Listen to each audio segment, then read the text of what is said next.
Tahukah kamu, setiap tahun di Indonesia selalu terjadi bencana. Di tahun 2023 saja terdapat 5.400 bencana alam di Indonesia. Akibatnya, 47.200 rumah dan 1.300 fasilitas umum mengalami kerusakan. Di negara penuh bencana seperti ini, mungkinkah kita punya bangunan yang tahan bencana? Nah, ternyata ada seorang peneliti yang sedang meriset tentang bangunan-bangunan yang bisa tahan terhadap bencana. Dalam kudapan hari ini, kita akan bertemu dengan peneliti itu, namanya Mas Andri Setiawan, peneliti struktural muda di Universitat Politecnica de Valencia atau UPV Spanyol. Saat ini, Mas Andri sedang mengembangkan metode baru untuk membatasi propagasi keruntuhan atau mengurangi bahaya struktural pada bangunan akibat bencana. Bagaimana? Tertarik menyimak diskusinya? Simak pada kudapan hari ini. Satu gedung itu biaya totalnya itu satu pengujian itu bisa sekitar 5-6 miliar rupiah ya. Jadi bikin gedung hanya untuk dihancurin, Mas. Kalau kata ibu saya dimarahin tuh, mubazir. Tapi demi riset Mas ya, demi sains, demi kemajuan. Maksudnya satu gedung yang runtuh, tapi kita bisa menyelamatkan mungkin 100.000 gedung lainnya gitu.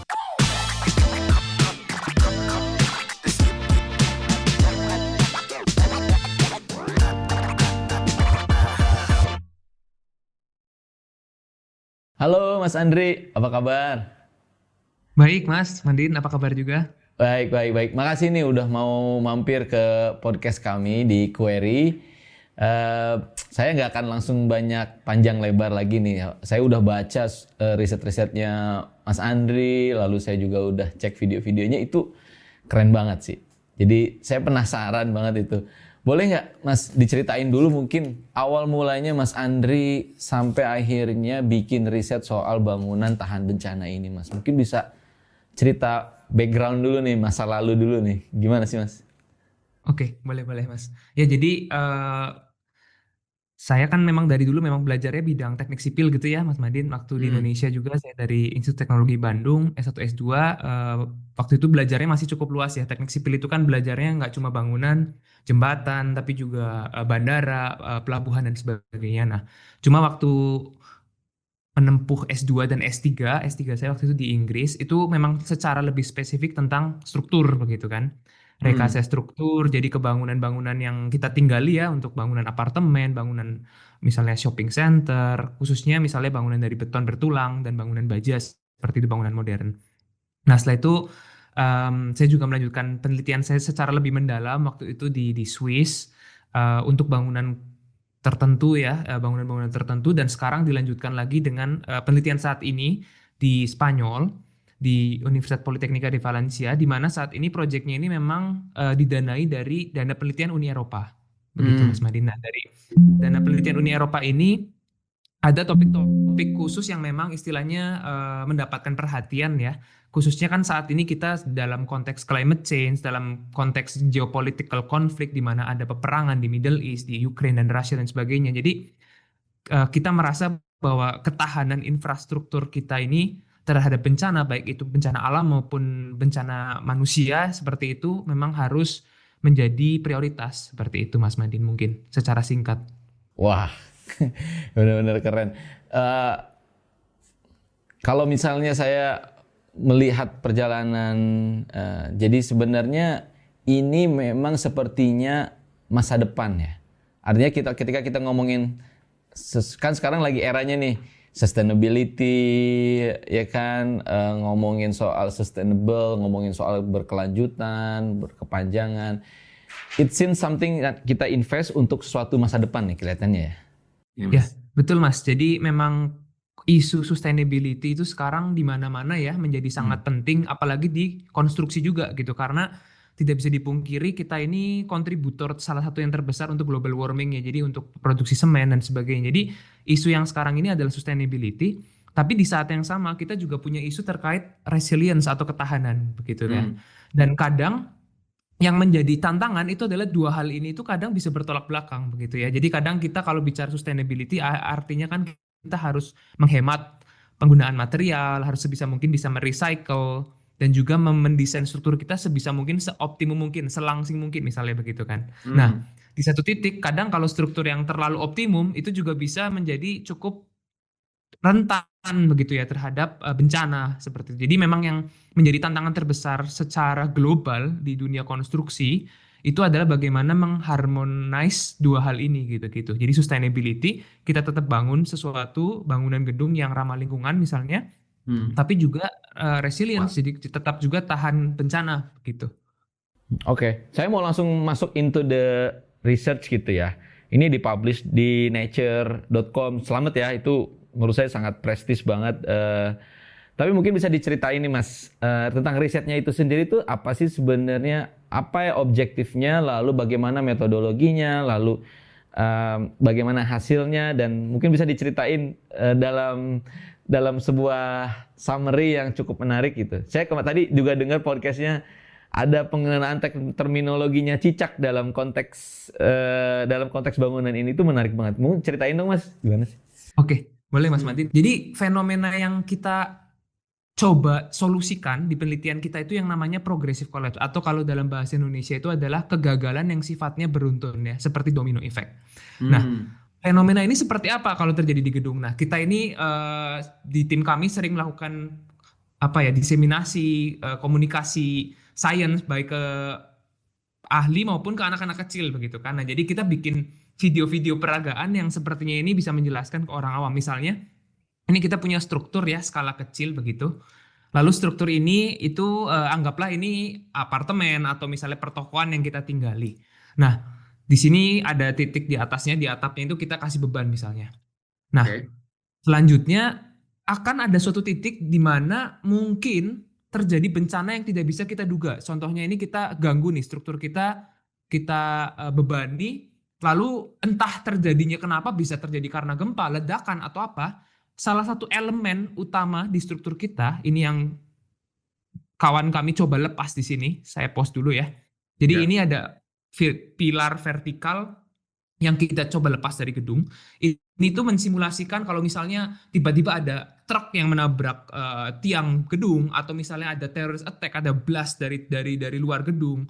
Bisa juga misalnya terjadi gempa dan akhirnya salah satu elemen di gedung itu lepas seperti itu, rusak parah.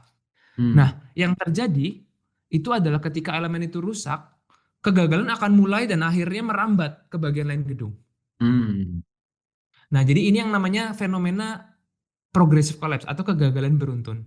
Di mana artinya kegagalan itu umumnya mulai dari suatu titik kecil di gedung yang kemudian dia itu akan merambat ke bagian lain gedung dan akhirnya kegagalan itu justru jauh lebih besar dibandingkan dengan kegagalan awal yang terjadi. Hmm. Itu fenomena utama yang kita mau istilahnya solusikan begitu, Mas.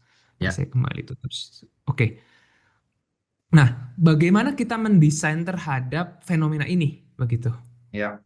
Bagaimana kita bisa mendesain gedung kita ini tahan bencana walau kita mungkin tidak tahu nih fenomena apa yang akan terjadi. Karena misalnya Mas punya gedung penting, didesain terhadap sesuatu yang tidak pasti gitu. Teroris attack kan kita nggak bisa prediksi ya Mas ya, kapan teroris itu akan datang, seberapa besar ledakannya, dan sebagainya. Atau misalnya gempa pun kita tidak tahu gempa itu kapan datangnya, seberapa besar magnitudenya. Iya. Jadi di sini tantangan utamanya itu adalah bagaimana kita mencoba mendesain struktur kita ini tetap kuat, terlepas apapun yang nantinya terjadi di luar yang kita tidak bisa prediksi. Ya. Itu konsep utamanya. Nah, Hmm. bagaimana filosofi yang sudah diterapkan dari tahun-tahun dulu sampai saat ini, itu adalah dengan mengikat bagian-bagian gedung. Jadi misalnya tadi ada bagian elemen vertikal yang lepas, itu Iya. kita ikatkan ke bagian horizontal lalu ke bagian elemen vertikal lain. Itu Oke. filosofi yang lama yang ada sampai kita saat ini kita terapkan itu. Mm-mm. Gunanya apa? Supaya kalau tadi ada elemen satu lepas, itu nanti beban yang tadinya ditahan oleh elemen itu bisa dibagikan ke elemen lain. Oke. Nah, analoginya itu kalau kita pakai di sini biasanya kalau misalnya Mas Madin itu mendaki gunung salju es ya, Ya. mountaineering, itu kan misalnya satu grup itu isinya 10 orang. Mm-mm. Itu biasanya akan pakai safety rope gitu kan. Jadi Ya. antara yang satu dengan yang lainnya itu saling terhubungan dengan safety rope supaya kalau misalnya ada satu anggota yang terpleset, yang lain itu bisa narik gitu, bisa Sana. membantu mengangkat dia kembali. Ya. Itu filosofi yang dari dulu sampai hari ini kita percayai bahwa itu adalah satu-satunya solusi yang mungkin. Oke, untuk Nah, mencegah kolaps tadi ya, untuk mencegah progresif exactly, kolaps untuk tadi. mencegah Oke, kolaps tadi. oke, oke. Nah, tapi penelitian kita ini mencoba berpikir sebaliknya. Hmm, Artinya apa? Jangan-jangan ikatan-ikatan tadi itu juga bisa menimbulkan kegagalan yang lebih besar. Kok bisa gitu kan? Itu yang menjadi orang agak kontradiktif gitu ya Mas ya. hmm, Apakah bisa ikatan-ikatan yang harusnya menolong justru menjadi bumerang dan akhirnya menimbulkan kerusakan yang lebih besar. Jadi yang di sebelah kiri ini itu tadi yang saya ceritakan ini. Jadi ketika ada pendaki gunung, ketika dia terjatuh, yang lain itu bisa narik hmm, oke. ya. Nah, Ini sesuatu yang sampai hari ini kita percayai dari iya. tahun 70, dari tahun 60 ini filosofi yang kita pakai dan kita percaya ini adalah satu-satunya jawaban. Hmm, Di mana memang pada kasus-kasus tertentu seperti ini ada bangunan yang waktu itu rusak akibat World Trade Center 9/11 hmm, di tahun ya. 2001, ini gedung di sebelahnya dan Hmm, dengan ikatan-ikatan ini gedung ini bisa survive. Dan yang hmm, bawahnya ini juga gedung-gedung yang rusak di Ukraina akibat balistik, akibat ikatan ini bisa survive. oke. Nah, tapi sekarang sama nih kondisinya. Kalau misalnya kita punya mountaineering juga pakai safety rope, tapi sekarang dibalik Mas, misalnya ada 10 orang, yang jatuh itu bukan satu, tapi yang jatuh 8 orang. What Oke. happened to the rest of the two? Akhirnya yang dua itu Tertarik. malah justru ikut tertarik jatuh. Ya. Yes. Dan di saat itu solusinya apa? Ya solusi satu-satunya memotong tali kan Mas? Hmm, Walaupun mungkin oke kita di sini juga riset ini pasti ada kontradiktif. Oh ini kan berarti mensacrifice sesuatu. Tapi di sini pilihannya adalah antara mengorbankan semua atau oke. menyelamatkan sebagian. Oke. Nah, filosofinya ini di gedung juga sama. Kalau Hmm, mungkin Mas Madin dan para audiens tahu, kalau misalnya kita ada gedung tua yang mau kita demolish, mau kita yes. runtuhkan, itu kan Hmm, seringkali kita pakai misalnya pakai peledak. ya. Itu konsepnya sama. Jadi dia itu diledakkan di salah satu titik gedung. Jadi contohnya ini, Oke. apa yang dilakukan ketika proses implosion ini, itu sebetulnya kita hanya ledakan beberapa titik gedung. Nantinya ikatan-ikatan ini akan menarik seluruh gedung itu untuk jatuh, untuk rubuh keseluruhan. Hmm, Nah, itu adalah background ceritanya. Mungkin agak panjang, cuma ini menurut saya sangat iya. relevan untuk tahu dulu seperti apa. Jadi kita jadi paham akan resiko bangunan-bangunan itu ya sebenarnya ya. Yang kita selama ini pahami kan bangunan ya it is what it is gitu ya. Cuman kalau saya orang awam memahami bangunan itu antara bangunan beton sama bangunan kayu. Gitu. Saya tidak begitu memahami ikatan-ikatan konstruksi tadi, potongan-potongan pilar-pilar tadi bagaimana itu membentuk. Mungkin bagi orang awam agak sulit memahaminya. Tapi is a good learning points buat saya juga ternyata oh iya ya kalau satu collapse bisa jadi yang lain ikut collapse atau yang sekarang diyakini diikat. Lalu berarti kan sekarang artinya Mas Andri meneliti untuk sesuatu yang bisa menjawab solusi itu. Intinya gitu. Ya, nah, penasaran nih gimana nih coba? Nah, itu Mas. Jadi sekarang kita sudah identifikasi masalahnya ya begitu kan. Oke, kita Hmm, tahu bahwa ikatan di gedung itu kadang bisa baik, kadang bisa buruk. hmm, Jadi pertanyaannya sekarang adalah bagaimana solusinya. Nah, hmm, solusi yang kita ajukan di sini adalah bagaimana kalau kita memberikan suatu ikatan pada gedung, tapi yang tidak terlalu lemah dan tidak terlalu kuat begitu, Mas. Jadi tidak oke, terlalu lemah artinya kalau misalnya kegagalannya sifatnya kecil, dia tidak segera runtuh, oke. tapi tidak terlalu kuat juga supaya kalau misalnya keruntuhannya besar itu akhirnya menarik seluruh gedung. Nah, itu Hmm, filosofi utamanya sejak ada ide itu, kita juga terinspirasi dari autotomi kadal ya atau cicak kadal lizard. ya, Di mana mereka itu kan kalau misalnya pada kondisi normal nih tidak ada pemangsa, itu ekornya tetap menyatu dengan tubuh. Dan hmm, ekor itu ada gunanya ya. Ekor itu membantu dia untuk manuver, membantu dia untuk lompat dan bergerak cepat untuk lari. Namun pada kondisi-kondisi ekstrim, kadal itu bisa memutuskan ekornya secara sengaja ya. Jadi dia itu bukan, waduh terputus tiba-tiba. Dia memang punya mekanisme di mana dia harus menggerakkan ekornya ke gerakan tertentu hmm, supaya ekornya itu putus dan ekornya itu mengelabuhi si pemangsa, begitu kan Mas Madin. ya, Nah jadi konsepnya itu sangat mirip dan kita rasa sangat tepat untuk kita terapkan di gedung. Jadi kalau kondisinya normal, tidak ada terrorist attack, tidak ada bencana yang besar, ya ikatan-ikatan itu harus tetap ada gitu. Supaya Hmm. kalau ada beban-beban sehari-hari atau beban-beban yang kecil ya, misalnya beban angin ringan, bangunan itu jangan seperti tumpukan kartu yang dikit-dikit roboh gitu. Oke. Nah, cuma ikatan-ikatan ini itu juga harus bisa pada titik-titik tertentu untuk patah. Jadi kalau kondisinya ekstrim, seperti kadal yang ada pemangsanya, itu bisa juga karena gempa ataupun ledakan, nanti bagian-bagian tertentu pada gedung yang memang kita rancang untuk putus, ya jadi putusnya itu juga kita rancang Mas ya, nggak putus di mana-mana sebebas itu gitu. Oke. Karena ada bagian-bagian tertentu di gedung yang memang lebih penting ya. Jadi elemen-elemen di gedung itu juga punya suatu prioritas dan hierarki. Tidak semuanya itu punya kepentingan yang sama. Nah, Oke. kita rancang supaya pada titik-titik tertentu gedung itu ada seperti titik yang memang sengaja kita perlemah supaya putus di sana. Sebenarnya bukan perlemah sih, kita memang sengaja desain untuk putus di sana. Seperti Oke. itu, Mas. Konsepnya. Makanya kenapa kadal itu akhirnya menginspirasi. Di semua Hmm. penelitian yang kita tulis itu disebutnya lizard inspired building design, di mana menurut saya itu sangat catchy dan memang ya Itu sangat kalau bisa ditangkap gitu. Kalau buat judul berita bagus tuh headline-nya Lizard. Mas, ada gambarnya nggak? Kalau tadi kan kita udah lihat tuh contoh-contohnya. Nah, kalau untuk yang risetnya Mas Andri, kira-kira gambarannya gimana tuh Mas? Bangunan itu cara kerjanya? Jadi teori itu kan sebelumnya saya juga cerita Mas. Teori itu kan indah ya istilahnya, tapi kan teori yang indah itu tidak bisa dibuktikan tanpa ada eksperimentasi ya. betul. Jadi makanya kenapa ketika kita mendevelop tim kami di sini ya bersama-sama mendevelop konsep ini, itu kita juga berpikir bahwa industri konstruksi itu kan sifatnya sangat konservatif. Ya. Konservatif dan mereka takut untuk menerapkan hal baru yang memang belum terbukti gitu ya, apalagi yang berkaitan dengan isunya safety dan juga nyawa manusia seperti itu kan.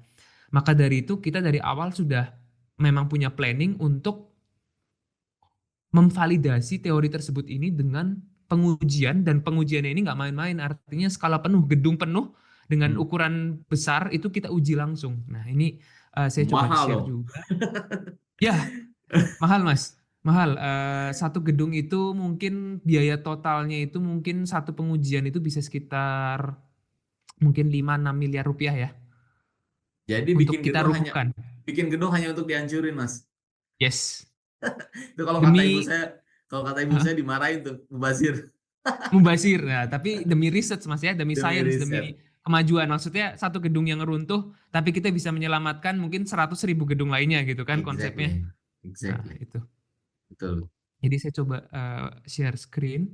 Jadi bangunan ini sebetulnya secara tipologi itu di Indonesia pun banyak dipakai Mas ya, namanya bangunan pracetak. Jadi bangunan beton Oke. bertulang, tapi yang sifatnya itu dia tuh seperti Lego. Jadi dia biasanya diproduksi di pabrik, dimanufaktur di pabrik, lalu dia dibawa ke construction site, nanti dia disambungkan begitu. Jadi konsepnya sih kalau bisa dibilang untuk orang awam seperti Lego lah gitu. Nah di sini ini gedungnya mungkin saya juga perlihatkan, sorry. Nah ini gedungnya denah ukurannya itu kalau dari floor plan-nya itu 12 meter, tinggal 15 meter, jadi lumayan gede, 2 lantai. Nah lalu bagaimana penerapan sistem tadi, sistem Lizard tadi itu? Nah ini saya tunjukkan di sini. Jadi bangunan-bangunan, elemen-elemen di bangunan ini itu kan sebetulnya ada yang bangunan elemen lantai, balok yang horizontal, ada elemen yang vertikal, di mana elemen-elemen horizontal dan vertikal ini dihubungkan melalui sistem koneksi ya, atau sistem mungkin kita sebutnya join atau hubungan antara balok dan kolom istilahnya. Kolom itu yang vertikal, balok itu yang horizontal. Nah, di sini itu kita kunci rahasianya atau mungkin bisa dibilang resep rahasianya itu di sistem koneksinya Mas Madin. Di sistem koneksinya. Artinya sistem koneksi ini kan yang akan menghubungkan antara elemen yang horizontal, antara pelat lantai dengan elemen-elemen yang berdiri vertikal. Di sini sistem koneksi ini kita desain, kita rancang sedemikian rupa supaya pada titik-titik tertentu itu dia bisa putus. Nah, di sini yang menjadi challenge adalah menentukan kekuatannya seperti itu. Jadi kapasitas si koneksi ini itu harus kita desain secara matang supaya dia itu tidak putus terlalu prematur, terlalu dini, tapi juga jangan sampai dia ini akhirnya merambatkan kegagalan. Jadi kuncinya ini adalah sistem koneksinya itu kita desain supaya ketika nanti ada perambatan kegagalan di gedung itu bisa kita break di sana. Boleh Mas Oke. videonya kalau ada. Ya, boleh. Ini saya sambil Wah. tunjukkan dulu Mas ya, construction prosesnya mungkin juga menarik untuk lihat. Ini Boleh. bangunannya kita bangun di outdoor testing facilities ya. Mm-mm. Jadi kita bangun betul-betul prosedurnya ini sesuai dengan apa yang dipakai di lapangan. Jadi ini kolomnya ini pracetak kita ereksi dulu, lalu ada sistem baloknya. Setelah itu kita pasang pelat lantainya lalu kita cor. Jadi semuanya ini prosedurnya itu kita sesuaikan ya dengan prosedur yang memang dipakai di konstruksi nyata seperti itu. Standar ya. Nah, lalu bisa dilihat di sini.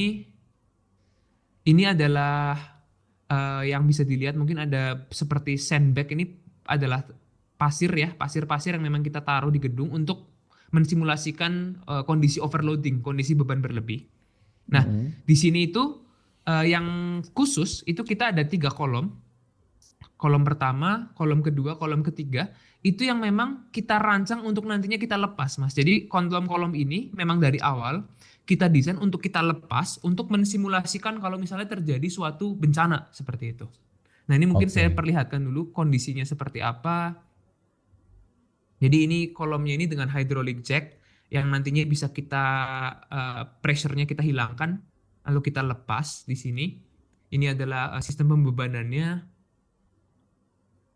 Ini kita ambil dengan aerial drone ya. Nah, di sini juga ada kolom baja yang nantinya bisa kita lepas secara sangat tiba-tiba ya, mensimulasikan kalau misalnya explosion, blast itu kan terjadinya sangat cepat. Jadi kita ingin mensimulasikan kejadian ledakan tapi secara aman gitu. Karena di Spanyol ini juga kalau kita pakai TNT atau sebagainya itu cukup sulit ya secara izinnya, administratifnya karena health and safety. Nah, jadi kita di sini gunakan mekanisme lain yang bisa mereplikasi efek ledakan tapi dengan tanpa ledakan seperti itu.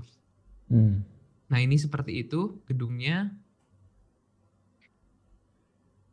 Nah, ini juga kita sebelum sampai ke pengujiannya kita juga tentunya ingin lihat hasilnya seperti apa, tapi kan kita harus mengukur ya Mas ya, kalau kita namanya sebagai researcher, peneliti, ketika kita melakukan eksperimentasi kita harus mengekstrak atau mengambil data-data dari gedung ini. Jadi gedung ini nih walaupun terlihat dari luar itu seperti gedung normal, tapi dalamnya itu mungkin bisa dibilang isinya kabel semua karena ada sensor-sensor yang kita pasang di dalam gedung, di dalam tulangan-tulangan bajanya. Lalu ada sensor untuk mendeteksi akselerasi, sensor untuk mendeteksi misalnya ini kan bangunan beton itu kan akan retak. Kita juga ukur retaknya itu nanti akan sebesar apa supaya kita bisa ukur juga seberapa rusak gedung ini setelah nanti kita uji. Jadi ini kita pasang sensor dengan panjang ribuan kilometer ya kabelnya di total. Ini bisa terlihat kabelnya yang akhirnya masuk ke sensor. Nah, jadi pengujian ini kita bagi jadi 2 fase. Mengapa kita bagi 2 fase? Karena tadi kita ingin menguji 2 fase kadal. Yang pertama adalah fase ketika ekor itu masih bersatu ke gedung ya atau bersatu ke tubuh. Artinya kalau kegagalan itu sifatnya kecil, gedung ini secara hipotesis harus bisa survive. Tidak boleh ada keruntuhan sama sekali. Itu adalah fase pertama. Sedangkan di fase kedua, itu adalah ketika terjadi kegagalan yang sifatnya lebih besar, maka kita ingin menguji bahwa gedung ini harus bisa tersegmen secara aman dan secara sesuai dengan apa yang kita rencanakan. Nah, dari situ kita bagi jadi 2 fase. Nah, ini kita akan tunjukkan ketika fase pertama ini 2 kolom yang dibulati merah ini yang kita lepas. Itu jadi yang akan lepas ya. Kita lepas. Yes. Nah, ini ya amazing ya. Mungkin baru pernah lihat juga ya Mas Madin. Bisa berdiri ya bangunan dengan kolom lepas 2 ya Mas. Waduh. Keren. Ini juga waktu kita nguji juga deg-degan Mas ya. Maksudnya kita takut juga jangan-jangan baru dilepas 2 udah rubuh. Nah, ternyata terbukti bahwa kita ini masih punya ikatan yang cukup. Nah, jadi dari fase pertama ini kita ingin membuktikan bahwa ikatan yang kita terapkan itu masih cukup untuk ketika kondisi-kondisi kegagalan seperti ini bebannya dari kolom ini itu nanti bisa lari ke kolom sebelahnya yang ini dan kolom yang sebelah ini melalui ikatan-ikatan yang ada di sambungannya Mas, di antara join ini, sambungan di pelat lantainya seperti itu. Oke. Jadi objektif pertama terbukti. Nah, Oke. yang menjadi tantangan terbesarnya adalah ketika yang kedua. Kolom kedua ini kan sudah lepas. Nah, kolom ketiga ini kita mau lepas juga. Di mana memang kita sudah lakukan computational simulation ya, atau simulasi komputer bahwa dengan 3 kolom ini bangunan ini pasti tidak kuat lagi untuk bertahan. Nah, cuma kita harus bisa membuktikan bahwa collapse-nya ini atau keruntuhan dan kegagalan ini tidak merembet. Nah, ini kita bisa lihat di sini. Kita coba lepas kolom ketiga. Bismillah. Waduh. Ya. Aduh. Sangat tiba-tiba ya, kegagalan ini seluruhnya secara total tuh hanya terjadi sekitar 0,6-0,8 detik Mas. Oke. Ya. Di sini terlihatnya sepertinya ngeri dan sebagainya, cuma yang terpenting di sini itu adalah kita membuktikan bahwa kegagalan itu betul-betul berhenti di titik-titik yang kita tentukan. Contohnya ini kita lihat dari atas ya, dari drone. Itu kita bisa lihat kita memang desain, kita rancang supaya dia patah di sini Mas. Oh. Jadi border ini itu bisa dibayangkan seperti memang ekor kadal yang memang putus di sana. Ya, jadi memang sambungan-sambungan ini bisa terlihat di sini ada tulangan-tulangan yang lepas, di sini juga ada bagian-bagian yang rusak. Ini memang sesuatu yang kita rancang untuk rusak, kita rancang untuk patah seperti itu. Jadi bagian ini juga kita rancang untuk patah seperti itu. Nah, jadi apa yang bisa dipetik dari sini? Intinya ketika kegagalan itu sudah terlampau besar, tidak mungkin lagi kita bisa menjaga supaya gedung itu sepenuhnya utuh. Nah, cuma di sini pilihannya ada 2. Antara kita menyelamatkan sebagian gedung, yaitu meminimalisir korban jiwa, meminimalisir kerusakan, atau runtuh seluruhnya. Ya. Jadi memang ini pilihan yang sulit. Di sini pun kita selalu mendapatkan pertanyaan apakah ini misalnya tidak kontroversi metodenya. Tapi kita selalu kembali bahwa kita ingin sebisa mungkin menyelamatkan nyawa yang bisa kita selamatkan. Exactly. Ya. Jadi ini juga saya pakai analogi misalnya Mas Madin tahu orang yang tergigit oleh bisa ular. Ya. Ya. Nah, misalnya dia ini terlalu lama belum sampai dapat istilahnya penawar racun, tapi bisanya udah mulai menyebar. Pilihannya kalau misalnya sebagai dokter itu antara amputasi atau membiarkan pasien itu mati kan Mas? Misalnya Yes. pilihannya. Walaupun itu tidak ideal. Tentunya kalau bisa ya jangan diamputasi dan disembuhkan. Tapi kalau misalnya bisa itu sudah menyebar, maka jalan satu-satunya itu adalah amputasi. Supaya bisa menyelamatkan nyawa manusia itu. Jadi konsepnya ini sama. Ketika kegagalan itu sudah terlalu besar, dibandingkan kita tidak melakukan apa-apa dan akhirnya perambatan kegagalan itu merambat ke seluruh gedung yang akhirnya menyebabkan korban jiwa yang sangat besar, maka kita patahkan atau kita berhentikan domino efek itu, kita berhentikan efek perambatan itu, dan kita selamatkan yang bisa kita selamatkan. Jadi konsep yang kita kembangkan itu seperti itu mungkin Mas Madin. Mungkin agak panjang karena harus diperlihatkan semuanya begitu Mas. Tapi ini buat saya orang awam sangat mencerahkan sih dan mind blowing sih. Jadi sebenarnya ini bukan bangunan menghilangkan resiko, tapi mengurangi resiko ya. Betul Mas. Jadi kalau Mas lihat ya di majalah yang Nature itu cover kita itu juga judulnya adalah damage control. Jadi kita bukan menghilangkan damage ya, bukan sama sekali meng-cancel damage, tapi bagaimana kita bisa mengkontrol damage. Artinya kegagalan dan kerusakan itu seringkali tidak bisa betul-betul dihilangkan Mas ya. Jadi nanti mungkin kita bisa diskusi juga bahwa ketika terjadi gempa misalnya ya, nanti kita bisa bicara spesifik terkait gempa, itu juga gedung memang kita rancang rusak Mas. Tapi tidak boleh runtuh.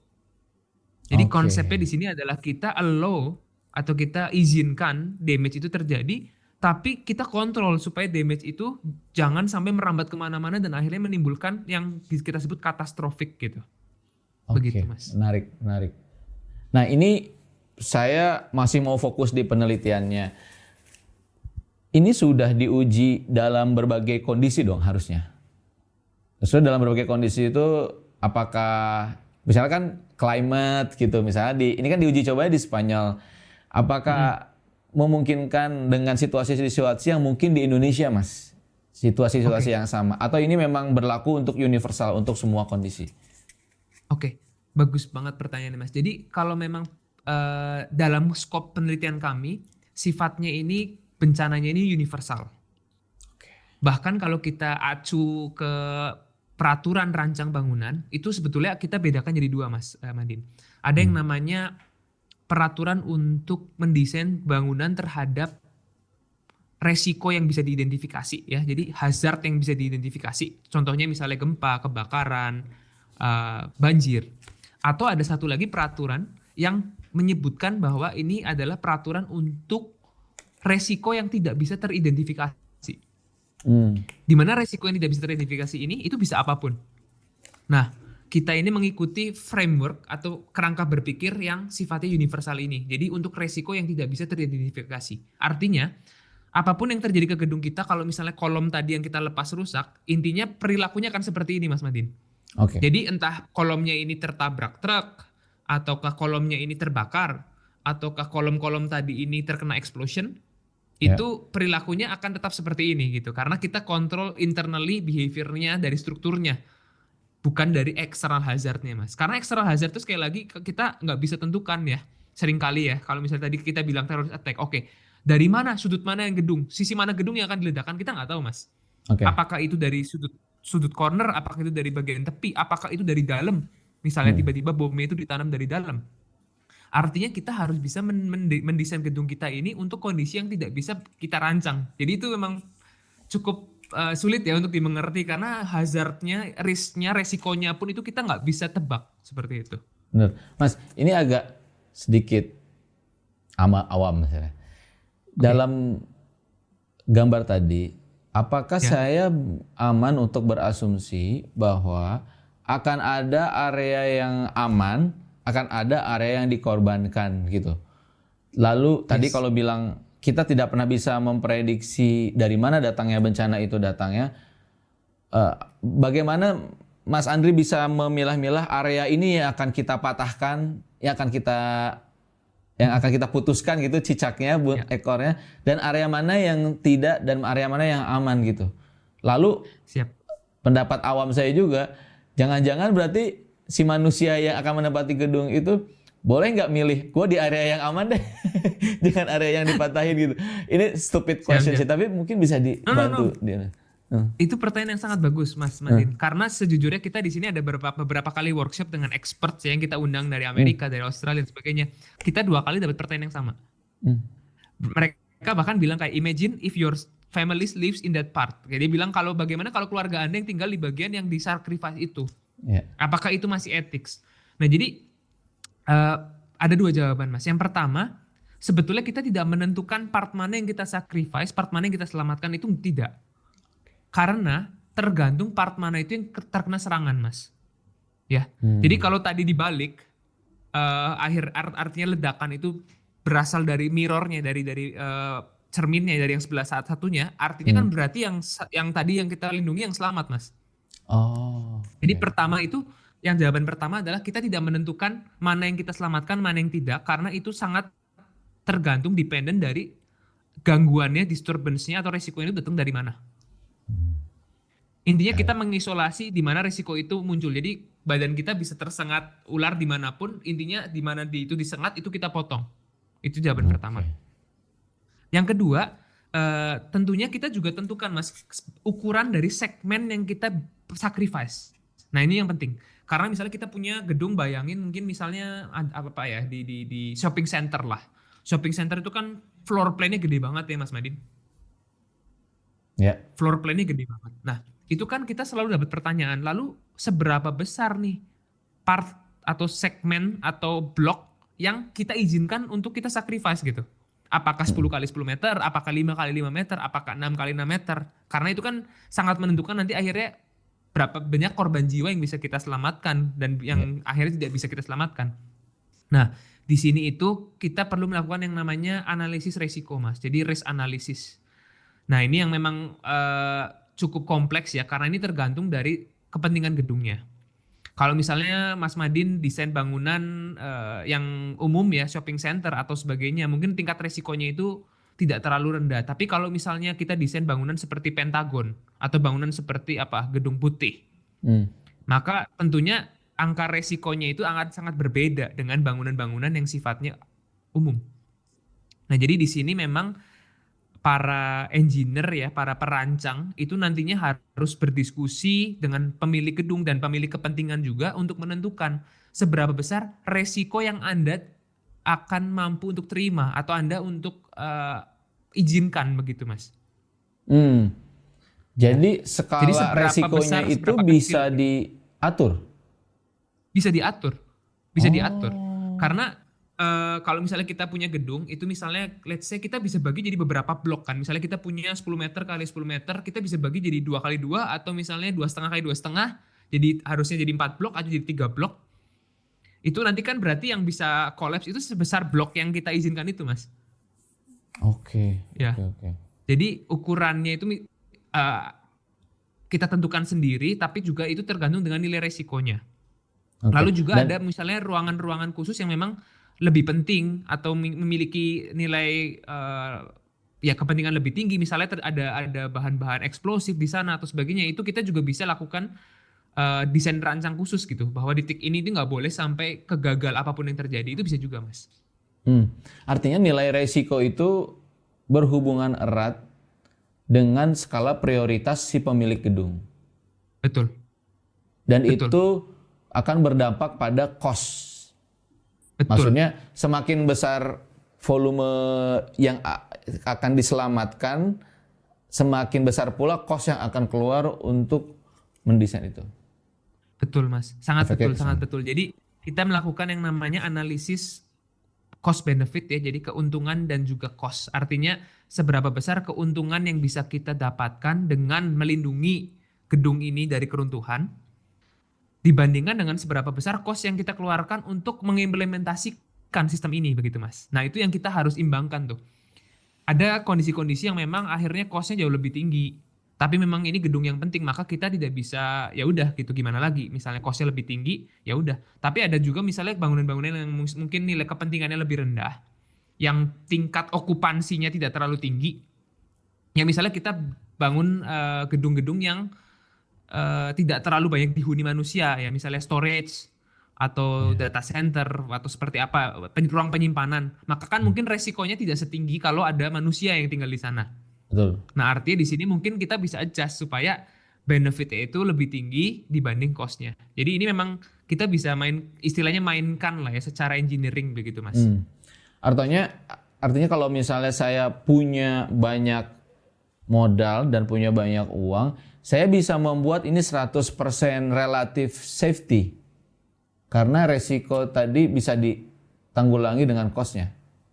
Ya, 100% tidak akan pernah sih ya, Mas ya. Maksudnya resiko akan pasti ada, probability of failure itu akan selalu ada, tapi bisa sekecil mungkin. Ya, jadi 1% mungkin nilai kemungkinan kegagalan atau di bawah itu. Biasanya sih di bawah itu ya. Untuk gedung-gedung biasa pun di bawah itu nilainya.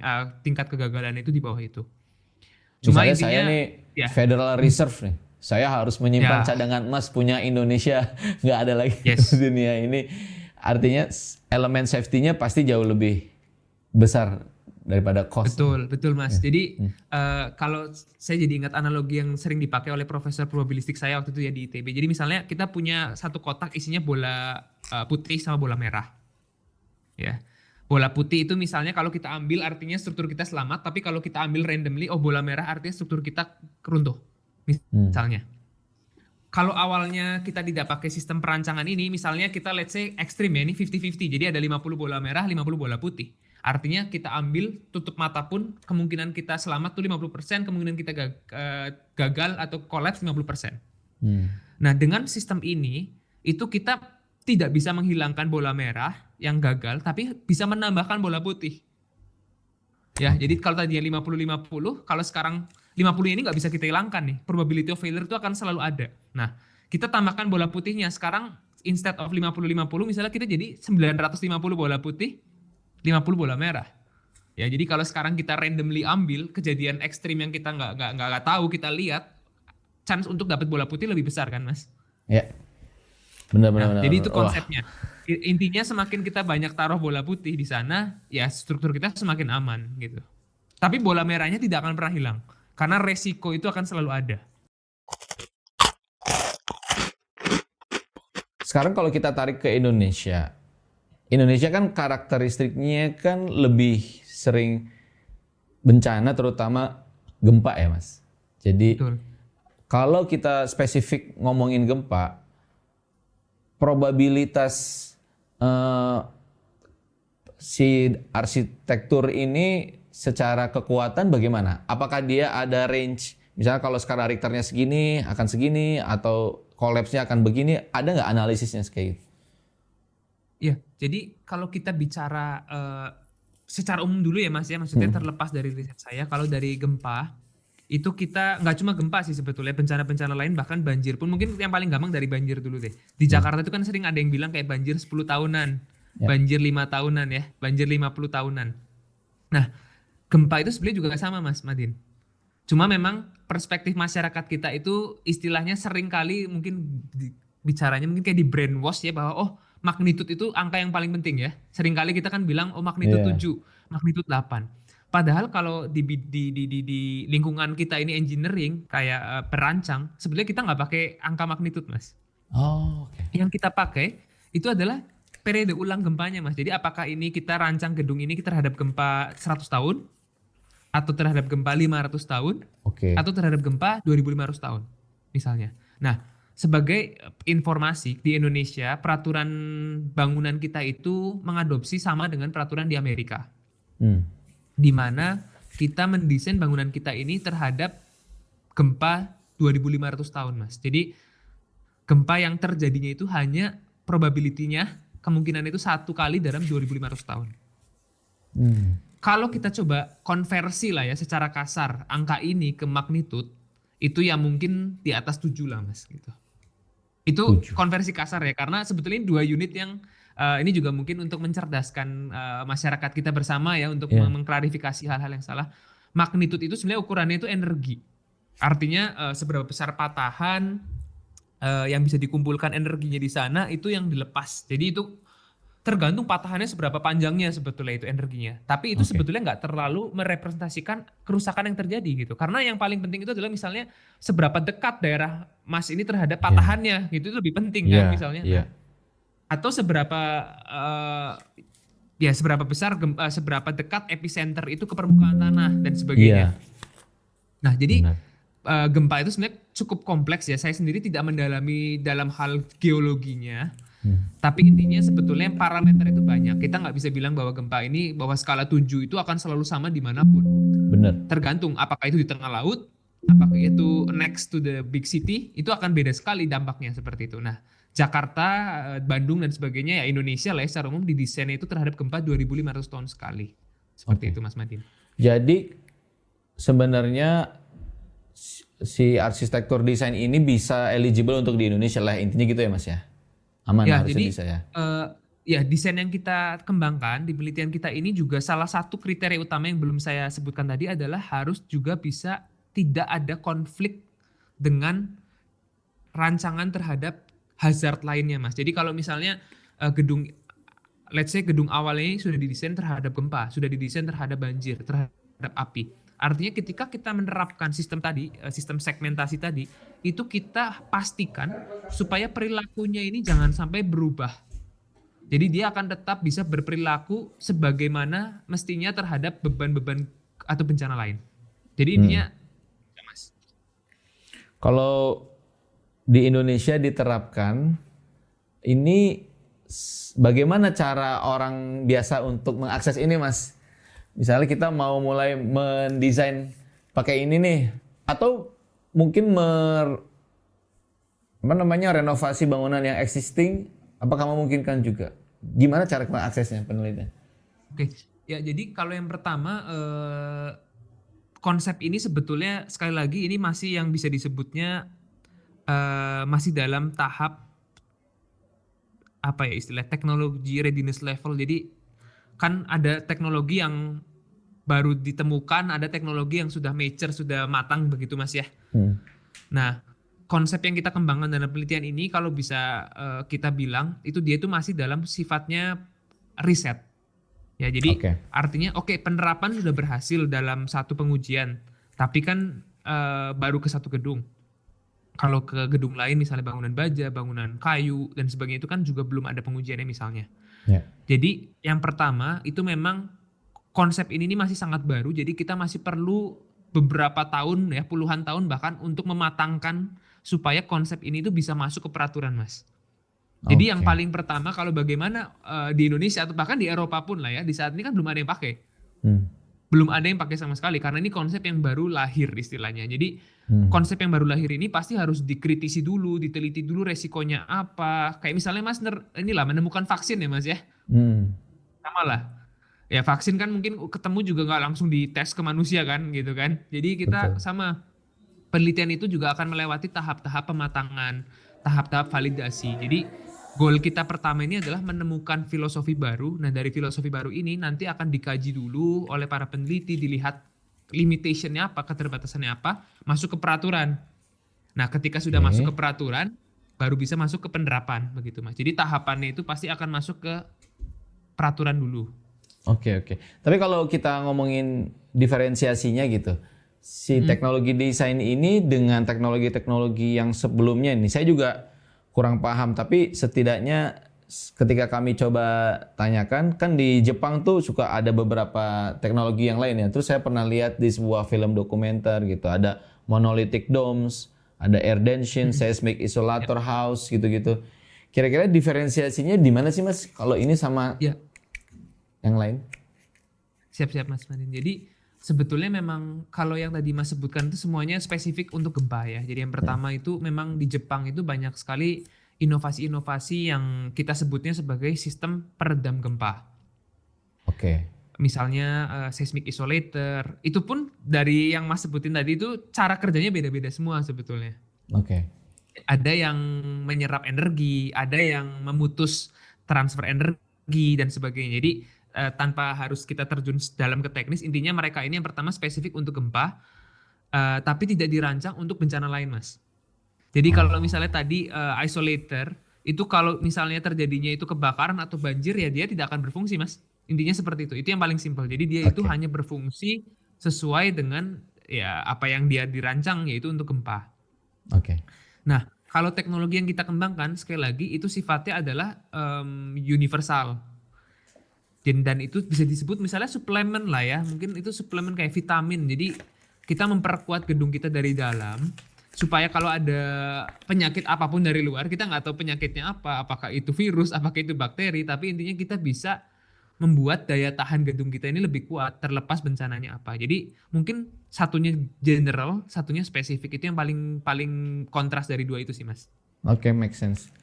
Ini pertanyaan Indonesia banget nih. Mahal nggak teknologinya? Yes, Kalau ini oke. sudah misalnya udah melewati fase-fase tadi tuh, lewat fase riset, secara durability juga sudah teruji, lalu peraturan pemerintah kita berandai-andai. Kira-kira ini kalau diimplementasi dalam kehidupan sehari-hari, seberapa mahal Mas teknologinya? Ya, jadi ini juga pertanyaan-pertanyaan yang kita sering dapat Mas ya dari para pewawancara waktu itu ketika kita meluncurkan konsep ini. Jadi kalau jawaban yang kita bisa sebutkan sekarang sih sebetulnya bisa dibilang tidak ada additional cost. Tidak ada additional cost karena di sini itu sebetulnya kita tidak mengembangkan alat atau device baru. Yang kita kembangkan itu adalah cara merancang atau filosofi, Mas. Jadi yang kita rubah itu hanya filosofi. Artinya tidak akan ada penambahan cost secara konstruksinya. Mungkin ada penambahan cost tapi dari sisi perancangannya mungkin. Jadi kalau misalnya Mas merancang gedung biasa itu selesai dalam 2 bulan, ya mungkin dengan adanya tambahan konsep ini akhirnya perancangan ini jadi harus lebih lama karena ada proses trial error, iterasi mungkin jadi 3 bulan atau 4 bulan. Jadi mungkin additional cost yang bisa kita bayangkan saat ini adalah lebih dari komponen perancangannya. Tapi kalau dari segi material untuk konstruksinya, sebetulnya kita pakai material-material yang ada di pasar, Mas. Nggak ada device khusus yang unik atau luar biasa high tech seperti itu. Kita pakai metode-metode atau material yang low cost. Jadi esensinya adalah ini sebuah metodologi perancangan baru, Yes. Yes. bukan sebuah produk inovatif Yes. baru ya. Oke. Betul. Betul. Jadi Tapi kita akan selalu ada bilang yang ini dipatenkan nanti dalam menit ini, metodologi ini. untuk konsep ini nggak kita patenkan. Kita akan buka bebas. Wow, keren. Keren. Konsepnya kita buka bebas karena memang dari penyandang dana juga dari Uni Eropa itu kalau memang riset itu adalah for all gitu karena pengetahuan itu untuk semua kan. Jadi penelitian ini juga kan akhirnya dari dana-dana tax dari orang-orang Eropa gitu Mas ya. Jadi kita kembalikan ke society untuk diterapkan. Intinya tidak ada yang dipatenkan dari konsep ini. Siapapun kalau menerapkan ya silakan gitu karena ini kita membuka perspektif baru. Membuka perspektif rancang baru. Jadi ini kita tidak bicara spesifik device atau apa. Tadi yang kita contohkan untuk bangunan pracetak itu adalah contoh implementasi Oke. konsep ini ke bangunan pracetak. Nah, ke depannya ini tadi juga saya belum bilang dalam 4-5 bulan ke depan itu kita juga akan menguji 2 gedung lagi yang kayak tadi ukurannya Mas. Skala penuh tapi dari bangunan baja sama satunya lagi dari bangunan beton tapi yang dicor di tempat. Jadi bukan bangunan pracetak. Nah, ini nanti kita juga ingin uji supaya konsep tadi itu juga harus bisa diimplementasikan ke sistem struktur lain walaupun mungkin implementasinya berbeda. Tapi yang kita ingin garis bawahi itu adalah yang kita kembangkan itu adalah konsep rancang. Seperti itu, Mas. Kalau ada orang sekarang mungkin punya basic knowledge soal rancang desain bangunan, lalu ditambah AI, lalu dia akhirnya ngulik-ngulik risetnya Mas Andri, mencoba-coba formula sendiri, itu mungkin nggak ada orang yang sekarang bisa menerapkan itu? Kalau menerapkan sih menurut saya ya mungkin dia bisa cuma approval-nya apakah dapat approval dari misalnya kan kalau kita bangun dapat IMB nggak Mas gitu, dapat izin membangun nggak untuk sistem itu karena itu sistem itu belum ada di peraturan. Ya kan? Oke. Jadi kalau contoh di Indonesia juga kan kalau misalnya saya cerita juga di Jakarta. Itu kan biasanya kalau bangunan 30 meter ke atas misalnya gitu, itu kan bangunan jatuhnya seperti dianggapnya bangunan tinggi. Nah itu bahkan harus ada tim pemeriksanya Mas. Oke. Tim pemeriksa keamanan bangunan yang akan cek apakah rancangan ini benar, apakah rancangan ini aman untuk gempa di Jakarta atau enggak. Nah jadi kalau misalnya ada orang yang ngulik-ngulik ini dan menerapkan sistem itu ya pasti tentunya akan ada red flag gitu karena ini nggak ada di peraturan gitu karena ini keluar dari ranah yang ada saat ini gitu. Jadi ya si tim kita tidak pemeriksanya menganjurkan pun untuk implementasi. sistem Pasti pemeriksanya bingung, pun gitu. belum tentu tahu soal ini gitu bisa jadi Yes. ya. Oke. Jadi kalau kita sebetulnya kita lebih mengencourage orang yang melihat penelitian kita ini untuk mengkritisi dan melanjutkan penelitian ini dulu sebelum melakukan implementasi Mas. Karena sekali lagi ya namanya produk yang istilah ini bukan produk ya, konsep baru lah ya. Itu kan pasti masih banyak flow-nya ya, masih banyak kekurangan-kekurangannya. Masih banyak hal-hal yang belum kita kulik secara dalam. Jadi tujuan kita melepas riset ini ke publik, kita publish paper ini itu tujuannya supaya orang lain itu juga bisa mengkritisi, juga bisa nanti kayak build upon kayak dia bikin riset baru dari riset ini. Benar. Gitu. Kita membuka jalan baru lah intinya Mas Madin. Oke, jadi ini buat para pendengar di sana dan para penonton YouTube ini bahwa ini bukan untuk diimplement dalam waktu dekat, tapi ini adalah dalam tahap fase pengujian dan teman-teman boleh kasih feedback, boleh ngasih kritik, boleh kasih masukan seandainya memang di luar sana melihat ini ada sesuatu yang mungkin bisa beresiko. Tapi sebagai sebuah terobosan ini sangat menarik ya. Dan sedikit banyak kembali mengingatkan kita akan resiko. Saya sih punya sedikit pendapat bahwa kadang-kadang kita bikin bangunan yang penting jadi aja dulu kan. Kemarin teman-teman di Tirto bikin liputan bahkan ada orang mendirikan bangunan di atas sesar Lembang. Wah. itu ya. Itu mau dikasih bangunan ini pun kayaknya agak berat ya kalau di atas sesar Lembang. Ya, itu nekat sih Mas namanya. Jadi itu mendatangi resiko kalau itu. Iya, itu bukan mengurangi resiko ya. Ya. Jadi kita harus sama-sama sadar bahwa bangunan itu bukan hanya sekedar bangunan, tapi kita harus menyadari resiko bangunan itu berpotensi kena bencana, kena lain. Jadi kita harus dari awal mendingan berinvestasi dalam tanda petik untuk melindungi itu, karena buat infrastruktur menurut saya keluar cost lebih banyak sedikit, tapi untuk keamanan lebih worth it ya. Gitu-gitu. Ya betul Mas. Jadi terkait ini, saya kan juga berkarir banyak profesional di Indonesia ya. Jadi perspektif dari kebanyakan owner, baik itu swasta ataupun public even, kadang mereka berpikir bahwa cost itu adalah hanya initial cost, biaya awal. Ya, jadi kalau kita bilang di gedung, wah biaya awalnya mahal. Nah, filosofi ini atau mindset ini tuh yang sebetulnya sudah di luar negeri itu udah berubah Mas. Kalau kita lihat Amerika, kita lihat Jepang, itu ketika kita bicara cost, misalnya kita bicara gempa lah ya. Di Jepang, di Amerika, California ya, West Coast itu yang banyak gempa, itu mereka lihat life cycle cost Mas. Jadi biaya yang akan dikeluarkan dari gedung itu berdiri sampai gedung itu nanti didemolis, misalnya 50 tahun. Artinya apa? Pertimbangan itu tidak hanya cost yang keluar di awal untuk bangunan, tapi juga cost untuk maintenance, cost untuk perbaikan. Kalau misalnya terjadi gempa ringan, gempa mendengar, rusak, itu seringkali kalau kita initial cost-nya murah, itu Biaya justru sononya belakangannya mahal Mas, maintenance cost-nya mahal. Karena saya pakai analogi lagi ya, saya suka analogi ini, misalnya kita bicara health insurance lah. Oke lah kita, ini saya bukan agen insurance ya Mas ya, tapi saya bilang misalnya kalau misalnya kita nggak punya insurance, oke lah. Kalau kita pastikan 50 tahun ke depan kita nggak pernah sakit, kita yakin kita nggak pernah sakit, ya mungkin biayanya murah. Itu sama aja kalau kita bikin bangunan yang kita rancangnya asal-asalan gitu. Jadi ya udah, kita resiko kita tanggung, kita hajar aja. Nah, tapi baru kelihatan nih kalau misalnya dalam 50 tahun, ya misalnya usia kita atau usia gedung kita, itu kan pasti ada sakit kecil, sakit agak parah, ya syukur-syukur enggak, tapi sakit lebih parah. Nah, di situ baru kelihatan bahwa kalau ada perlindungan dari awal, itu keuntungan akhirnya ketika kita akumulasi itu lebih besar. Nah, jadi sama kalau kita rancang gedung dengan baik, sesuai peraturan, dengan sistem proteksi khusus, proteksi terhadap gempa, peredam gempa tadi, dan isolator, itu mungkin initial cost-nya lebih tinggi.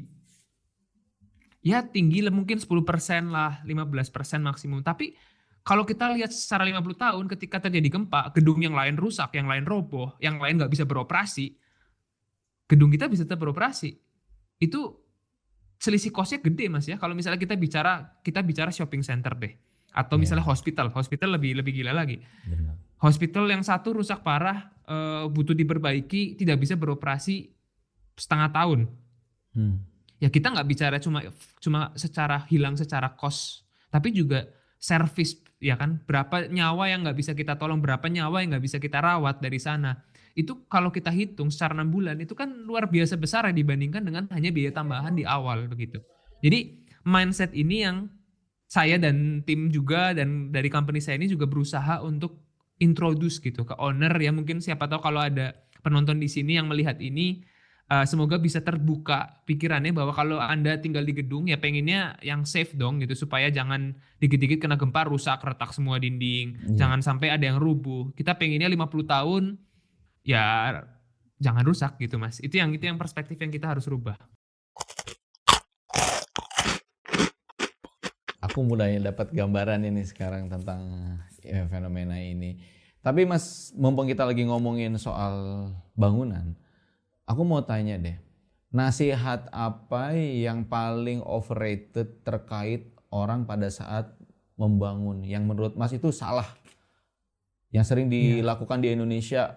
Advice apa yang overrated yang harus kita yang luruskan nih? Ya mungkin soal bangunan. Mitos gitu ya Mas ya? Ya, mitos nih. Mitos yang dipercayai dan dianggap sebagai suatu kebenaran absolut ya. Jadi ya banyak orang yang selalu bilang, misalnya kita bicara bangunan tahan gempa lah ya gitu. Banyak sekali orang awam yang bilang bikin bangunan tahan gempa itu mahal dan sulit. Luar biasa sulit gitu. Ya sebetulnya itu mungkin akal-akalan orang-orang aja yang kontraktor yang memang nggak mau ngelakuin itu gitu Mas. Kan sebetulnya kalau bahkan secara simpel ya, PUPR itu punya loh peraturan yang sangat visual ya, saya pernah lihat dulu, sangat visual tentang bagaimana membangun rumah tinggal 1-2 lantai dengan batu bata itu supaya tahan gempa. Ada loh Mas Madin. Simple, cuma misalnya kayak bata itu nanti harus ada tulangan, setiap 6 layer bata misalnya masuk dari tulangan itu masuk ke kolom. Terus ukuran kolom ya misalnya jangan kecil banget lah, jangan 15 cm kali 15 cm, misalnya naik dari 25, 20. Intinya banyak hal-hal yang sederhana atau misalnya saya juga sering temui ya bahkan di lingkungan sekitar saya di Indonesia itu yang kayak misalnya kita bicaranya apa ya, tulangan sengkang yang di kolom tapi bentuknya itu seperti kait gitu. Itu sebetulnya kalau kita ingin bicara tahan gempa itu simple loh Mas. Jadi misalnya kita bicara kalau kita males ngerjainnya itu biasanya sengkang itu hanya kita tekuk 90 derajat contoh. Nah itu kalau terjadi gempa itu dia bisa kebuka tuh. Jadi akhirnya kolomnya itu rubuh hanya karena tulangan-tulangan kayak sabuk lah. Jadi kayak kolom itu disabukin kan. Nah sabuknya itu biasanya tekukannya itu 90 derajat.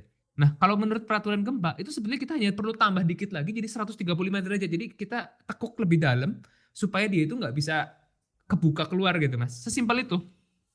Jadi itu mitos ya kalau bicara bangunan tahan gempa itu sangat mahal, sangat sulit dikonstruksi. Enggak kok, ada kok panduan-panduan yang bisa diikuti dengan sederhana ya, bahkan untuk bangunan bata, bangunan 1-2 lantai itu bisa diikuti gitu. Nah, Asal kita gitu. mau ngecek, asal kita mau lihat gitu. Ya. Ini terakhir nih Mas, ketika tadi kita ngomongin industri konstruksi, tadi dibilangnya sangat konservatif kan, bahwa karena ini industri yang sangat mengedepankan safety, takut khawatir resiko, jadi inovasi baru tuh agak sulit karena khawatir membuat resiko-resiko baru dan akhirnya jadi. Betul. Tapi dengan adanya riset ini, apa yang menurut Mas Andri secara regulasi tadi kan tadi ngomongin peraturan ya, secara regulasi nanti harus berubah ke depan, atau misalnya tren apa ya yang mungkin di industri peraturan rekonstruksi yang sebenarnya sudah waktunya berubah sekarang ini, kira-kira apa Siap. Mas? Bagus Mas, pertanyaannya sangat mendalam ya. Jadi saya juga kebetulan ada experience juga terlibat dalam pengembangan salah satu peraturan di Eropa ya. Kita bicaranya Eurocode. Jadi peraturan bangunan itu memang wajib hukumnya lah ya istilahnya untuk diupdate setiap beberapa tahun sekali. Ya jadi kalau kita bicara bangunan gedung di Indonesia, SNI, itu sebetulnya sudah baik Mas ya, Mas Madin. Jadi kalau saya cerita di Indonesia itu peraturan untuk gempa, peraturan untuk bangunan bertulang, misalnya bangunan baja, itu sekarang sudah diupdate jauh lebih rutin dibanding dulu. Jadi misalnya dulu terakhir diupdate tahun 80, terus habis itu tahun 2000, jadi 20 tahun. Nah sekarang itu diupdate lah sering gitu, lebih sering 5 tahun, 6 tahun sekali itu ada peraturan baru. Kenapa peraturan itu harus selalu diupdate? Karena banyak hal ya tadi. Apa yang dulu itu kita anggap betul, misalnya yang kita anggap betul tadi itu ikatan harus kuat. Belum tentu itu sifatnya absolut ya. Belum tentu selamanya teori itu akan betul sepanjang sejarah manusia gitu kan. Akan ada kalanya di mana teori itu terbantahkan. Atau teori itu obsolete. Apa obsolete itu kayak udah nggak berlaku lagi gitu Mas. Jadi harus digantikan dengan yang baru. Selain itu sekarang kan juga Mas Madin tahu kita punya AI, kita punya banyak simulasi komputer yang canggih, di mana sekarang rancangan gedung itu juga bisa dibantu. Tidak hanya secara manual, tentunya kita harus bisa ya secara hitungan tangan, tapi kita juga dibantu oleh komputer untuk melakukan optimasi. Nah, peraturan itu juga harus cukup fleksibel untuk mengakomodasi teknologi-teknologi ini. Seperti itu. Jadi kalau misalnya sebagai contoh, khususnya ya kalau kita bicara bangunan existing nih Mas Madin. Jadi bangunan yang udah ada, lalu kita uji layak apakah dia ini masih bisa kita pakai 10 tahun lagi misalnya. Nah umumnya kalau kita hanya mengacu pada peraturan-peraturan zaman dulu, itu semuanya itu nanti keluarnya jawabannya harus didemolisi semua itu. Karena nggak ada yang memenuhi gitu. Gedung-gedung di Jakarta ini kemungkinan harus didemolisi semua. Nah cuma ini kan berlawanan ya dengan katanya kita mau sustainable nih Mas. Tapi kok gedung-gedung yang harusnya bisa kita perpanjang nyawanya kok harus kita demolis. Nah disinilah masuk peraturan-peraturan baru. Kayak misalnya di Eropa sekarang itu ada, atau di Amerika bahkan ada peraturan-peraturan khusus. Di Indonesia juga setahu saya sudah mulai mengadopsi untuk evaluasi yang lebih teliti gitu. Jadi misalnya bangunan baru sama bangunan existing itu sekarang treatmentnya beda gitu. Jadi angka resikonya mungkin nggak harus serendah bangunan baru gitu. Jadi kita masih boleh toleransi lah. Oke, kalau ada retak-retak dikit, kalau kita cek yang penting kapasitasnya masih di atas inilah gitu. Istilahnya dia lebih relax gitu peraturannya untuk bangunan existing. Tujuannya apa? Supaya menjaga walaupun safety tetap kita pastikan, tapi jangan sampai kita juga jadi prakteknya itu tidak sustainable gitu Mas Madin. Ya, jadi bangunan-bangunan existing itu bisa kita perpanjang nyawanya. Gimana caranya ya? Peraturan harus mendukung itu kan. Kalau misalnya kita bicara hanya gini, oke kita ingin perpanjang nyawa bangunan, tapi kalau peraturan tidak mengizinkan itu, kita nggak ada medianya nih Mas, nggak bisa ngapa-ngapain. Nah, makanya peraturan di Eropa juga saat ini sedang ganti ya besar-besaran. Jadi peraturan Eropa itu terakhir diupdate tahun 2000. Sekarang tahun 2022, 2002 sampai 2026 ini akan ganti semua peraturannya baru semua. Bangunan beton, bangunan baja, untuk gempa itu semuanya diganti. Amerika itu juga kalau untuk peraturan gempanya itu misalnya 3 tahun sekali, peraturan betonnya itu 3-4 tahun sekali juga ganti. Karena mereka juga menyerap inovasi-inovasi baru Mas.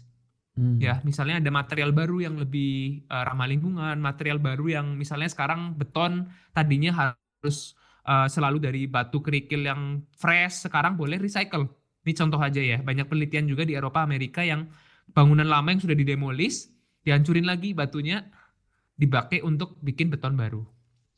Nah, ini nih gunanya peraturan itu harus diupdate gitu. Karena kalau kita lihatnya peraturan dulu nggak ada acuannya gitu, kayak bagaimana kita menggunakan kerikil-kerikil agregat yang dari hasil demolisi tidak diizinkan. Nah, peraturan baru masuk. Oh, Anda boleh memakai inovasi ini asalkan A, B, C, D ini dipenuhi, begitu Mas.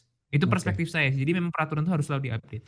Oke. Waduh, ini sebuah mind blowing experience learning baru buat saya karena saya nggak punya background apa-apa, tapi saya mendapatkan banyak ilmu sih hari ini Mas Andri. Nanti saya akan sampaikan ilmunya Mas Andri ke tukang bangunan di kompleks saya supaya dia juga Mas belajar upgrade biar ilmunya jangan yang ilmu jadul terus. Ya Mas, semuanya harus ikut berpartisipasi gitu di sini. Nanti sama-sama belajar lah sama Pak Jenal tuh di tempat saya, nanti belajar ya, nanti kita belajar bareng-bareng sama Mas Andri. Oke Mas, terakhir kalau teman-teman mau belajar lebih lanjut soal ini risetnya Mas Andri tuh bisa di reach out Instagramnya atau apa, atau ada di Indonesia ada apa semacam kayak consultation office atau apa gimana? Ya ada sih Mas, sebetulnya ada perusahaan juga ya. Jadi kita di Indonesia ada perusahaan yang saat ini ada 2, tapi yang bergerak untuk spesifik untuk kegempaan itu juga ada ya, namanya Seismic Solusi Nusantara. Solusi Seismik Nusantara, nanti saya bisa share juga alamat emailnya perusahaannya. Kita ini menyediakan jasa fasilitas untuk merancang lah, konsultasi kalau misalnya ada klien-klien Tirto ID yang punya fasilitas khusus ya, misalnya punya bisnis data center, punya bisnis rumah sakit. Kita juga banyak kerjakan fasilitas-fasilitas penting ini, bagaimana supaya bisa fasilitas ini resilient gitu ya. Jadi kita senangnya melalui perusahaan itu, saya nggak cuma ngomong secara teori, tapi dari riset kami ini, riset saya di sini itu bisa diterapkan supaya ya resilience secara umum dari masyarakat kita ini juga meningkat gitu Mas ya. Kalau cuma berujung di paper, di kertas itu kan percuma ya, karena kita ingin supaya ilmu kita ini dipakai. Jadi nanti bisa dikontak mungkin via email, via LinkedIn kalau memang ada, atau ingin berkonsultasi tentang riset pun nggak masalah Mas ya. Jadi terbuka kalau misalnya ada yang ingin tanya-tanya lebih lanjut terkait riset ini, ke depannya itu kira-kira visinya seperti apa, saya open. Oke. Nanti kalau ada insiden-insiden bangunan di Indonesia, nanti kita pasti minta pendapatnya Mas Andri nih. Kalau ada pendapat. Ya, boleh Mas. boleh. Alright. Terima kasih banyak Mas Andri. Sekali lagi sukses terus di Spanyol. Semoga nanti penelitiannya terus bisa dilanjutkan dan terus memberikan manfaat. Nanti kita terus update perkembangannya. Seandainya ini udah bisa jadi regulasi, udah kemudian bisa diimplementasi, dan ini bisa harusnya menyelamatkan banyak nyawa sih ke depannya gitu. Semoga upaya-upayanya terus dimudahkan dan dilancarkan.